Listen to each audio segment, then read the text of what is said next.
ভাই আর একটা রুটি দাও তো দেখি খাই কিনা।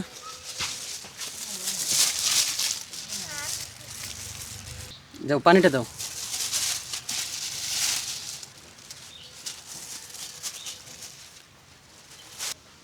আসসালামু আলাইকুম প্রিয় দর্শক, আপনারা যেখান থেকে এই ভিডিওটি দেখছেন অবশ্যই শেয়ার করবেন।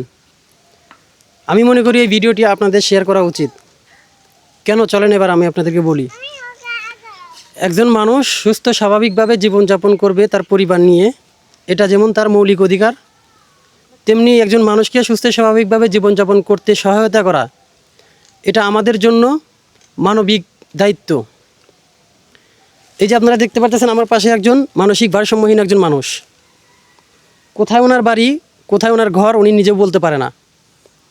আপনাদের এই ভিডিওটি শেয়ার দেওয়ার মাধ্যমে ওনার পরিবার এবং ওনার আত্মীয় স্বজন বা ওনার পরিচিত কেউ হয়তো ওনাকে ফিরে পেতে পারে।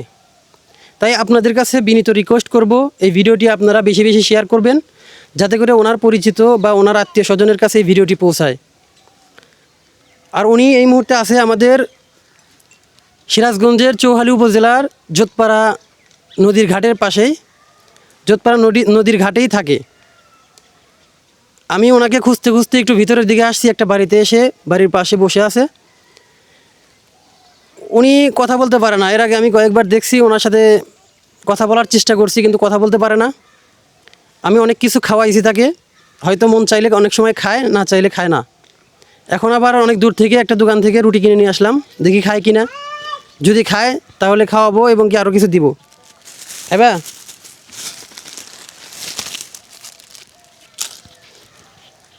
এদিকে আগে এসো, ধরো এদিক ধরো।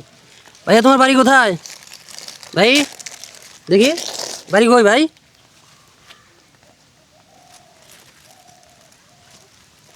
আপনারা দেখতে পারতেছেন হয়তো ও কথা বলতে পারে না।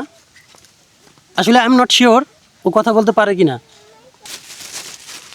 ভিডিওটি আমি আপনাদেরকে ক্লিয়ার করে কাছ থেকে একটু দেখাই ওর চেহারাটা। আপনারা ওকে চিনতে পারলে অবশ্যই নক দিবেন। আমি ফাইনালি রিকোয়েস্ট করব, ওনার আত্মীয় স্বজন কিংবা ওনার পরিচিত কেউ যদি এই ভিডিওটি দেখেন অবশ্যই আপনারা যোগাযোগ করবেন আমাদের সিরাজগঞ্জের চৌহালি থানায়, কিংবা আমার ফেসবুক পেজ অথবা ইউটিউব চ্যানেলে ভিডিওটি আপলোড হবে, সেখানেও নক দিয়ে আমার সাথে যোগাযোগ করতে পারেন। ধন্যবাদ, ভালো থাকবেন সবাই।